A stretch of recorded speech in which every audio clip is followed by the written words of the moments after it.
ವೇದಾಂತ ಸಂವತ್ಸರ. ಓಂ ನಿತ್ಯಶಾಂತಿ ಸ್ವರೂಪಾಯ ವೇದಾಂತ ಭಾಸ್ಕರಾಯ ನಮಃ. ಶಾಂತಿಸ್ತೇಷಾಂ ಸುಖಂ ತೇಷಾಂ ನೈವ ತೇಷಾಂ ಭಯಂ ಕ್ವಚಿತ್ ಸತ್ಸ್ವರೂಪಾತ್ಮನಿಷ್ಠಾನಾಮಿತಿ ವೇದಾಂತ ಭಾಸ್ಕರಃ. ಸತ್ಸ್ವರೂಪನಾದ ಆತ್ಮನಲ್ಲಿ ನಿಷ್ಠರಾದವರಿಗೆ ಶಾಶ್ವತವಾದ ಶಾಂತಿಯೂ ಶಾಶ್ವತವಾದ ಸುಖವೂ ದೊರಕುತ್ತದೆ. ಇವರಿಗೆ ಭಯವೆಂಬುದೇ ಇರುವುದಿಲ್ಲ. ಡಿಸೆಂಬರ್ 17. ಅಂಥವರಿಗೆ ನಿತ್ಯ ಸುಖ. ತಮಾತ್ಮಸ್ಥಂ ಏನು ಪಶ್ಯಂತಿ ಧೀರಾಃ ತೇಷಾಂ ಸುಖಂ ಶಾಶ್ವತಂ ನೇತರೇಷಾಂ. ಕಾಠಕೋಪನಿಷತ್ 1:2-12.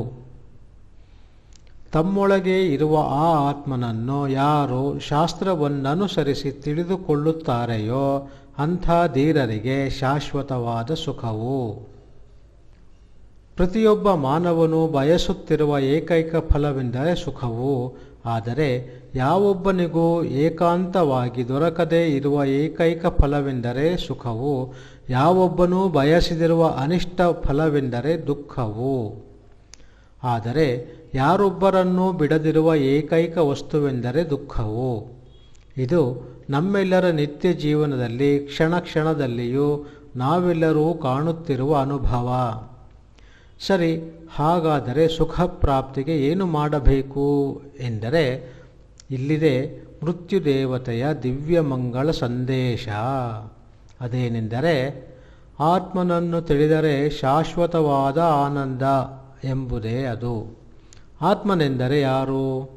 ದೇಹೇಂದ್ರಿಯಾದಿಗಳಿಗಿಂತ ಒಳಗಿರುವವನೇ ಆತ್ಮನು. ನಾಶವಿಲ್ಲದ ಪರಿಪೂರ್ಣ ಸ್ವರೂಪನಾದ ತಾನೇ ಆತ್ಮನು. ಈ ಆತ್ಮನನ್ನು ಅರಿಯುವುದು ಹೇಗೆ ಎಂದರೆ, ಶಾಸ್ತ್ರ ಆಚಾರ್ಯರ ಉಪದೇಶಗಳನ್ನು ಅನುಸರಿಸಿ, ವೇದಾಂತಗಳ ಸಂದೇಶಗಳನ್ನು ಅನುಸರಿಸಿ ಆತ್ಮನನ್ನು ಅರಿತರೆ ಪ್ರತ್ಯಗಾತ್ಮನೇ ತಾನೆಂದು ಅನುಭವಕ್ಕೆ ಬರುತ್ತದೆ. ದುಃಖವು ನಿವೃತ್ತಿಯಾಗಿ ಆಗ ಪರಮಾನಂದವೇ ಪ್ರಾಪ್ತವಾಗುತ್ತದೆ.